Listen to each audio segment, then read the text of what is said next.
Vou contar para vocês o que foi que aconteceu. Como intervenção divina, Sueli apareceu.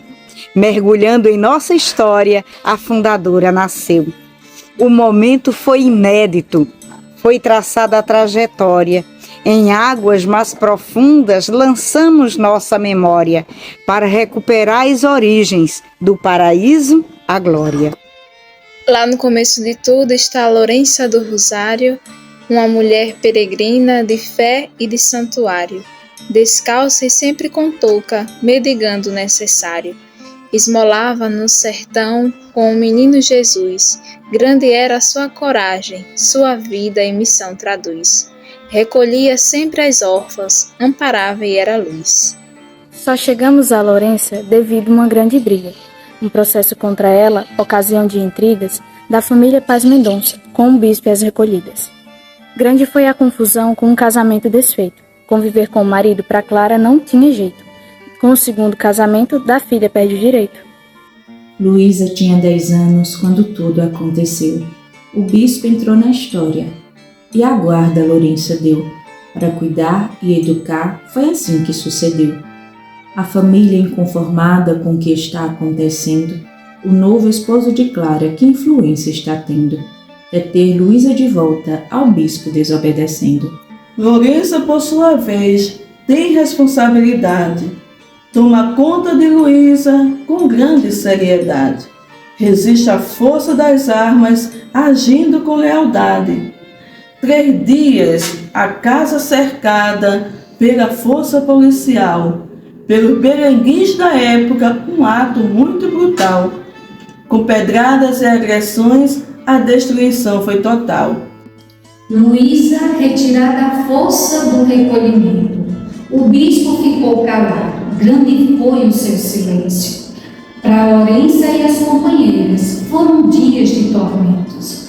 O fato foi isolado, mas interferiu na paz. Desencadeou-se uma guerra para ver quem mandava mais, se era a força do Estado ou as forças eclesiais.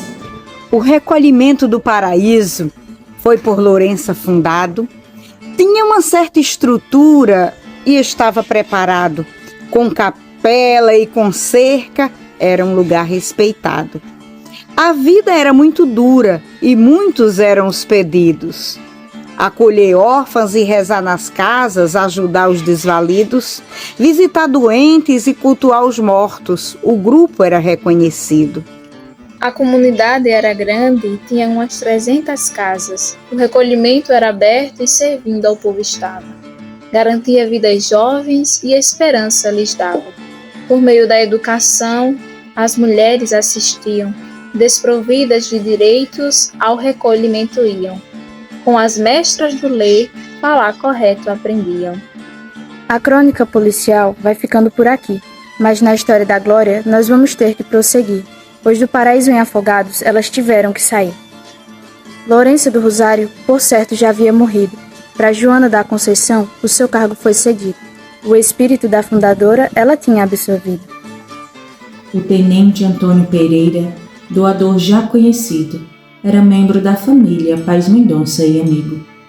Passou a se sentir mal com o que tinha ocorrido. Contra o recolhimento, encaminhou um processo com a ajuda de um neto. Obtiveram progresso. A causa por eles foi ganha. O despejo foi sucesso. No caso das recolhidas, tristeza, decepção. Continuar em Afogados já não podiam mais não. Era preciso buscar outro lugar para a missão. Não baixaram a cabeça, mesmo com o coração magoado, em busca de moradia, foram ter com o bispado, a quem o padre Antônio um terreno tinha doado. Essa história é complexa, mas elas conseguiram. Em direção ao sítio Glória, de barco para lá partiram. Com o mesmo objetivo, a Jesus Cristo seguiram. Eram 14 mulheres, banidas dos Afogados, destemidas, corajosas, pois Deus estava do lado. Movidas pela esperança que Deus lhe havia dado. Ana Maria de Jesus tornou-se a primeira regente. Destemida como era, tocou a vida para frente.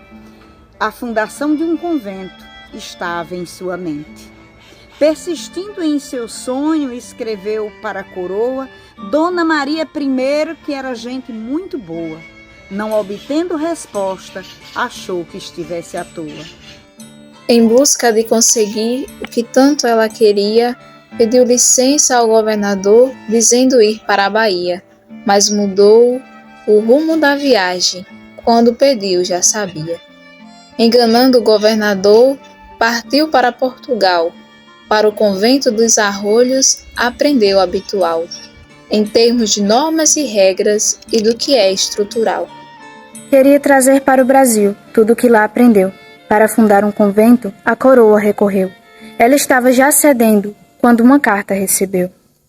A carta era do governador, que ficou bem chateado. Da coragem de Ana Maria, estava desconfiado. Com medo de sua força, fez o pedido ser negado. O que nela estava escrito fez a coroa mudar. Acusava que 3 velhas viviam a mendigar. Jovens com elas estavam, mas convento não devia fundar. A coroa atendeu ao pedido do governador. Com a resposta negativa, Ana Maria voltou. Com certeza muito triste, mas seu sonho não acabou. Passados vários anos, na luta continuaram. Manuel e Francisco Gondim em nossa história entraram. Foram 2 padres e irmãos que muito nos ajudaram. Eram filhos de portugueses, donos de grande riqueza. Conheciam muita gente, eram amigos da nobreza. A fundação de um convento era seu sonho com certeza. Sabendo que era difícil a fundação de um convento, uniu-se ao grupo existente para legalizar o recolhimento. Escreveu para a coroa pedindo consentimento. Deixou em seus escritos que o recolhimento funcionava, que já tinham algumas regras que a vida assinalava e que os bens que eles tinham ao recolhimento doavam. Considerando a coroa que não teria despesas, consentiu a fundação, ato de nobre grandeza. Aos padres Manuel e Francisco somos gratas, com certeza. Conosco caminharam, mas não foi por muito tempo. Para junto de Deus partiram, pois foi chegado o momento.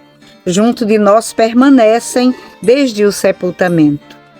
Temos que fazer memória de alguém muito importante que nas páginas da história teve ação bem relevante. Mulher de mente avançada e de esperança marcante.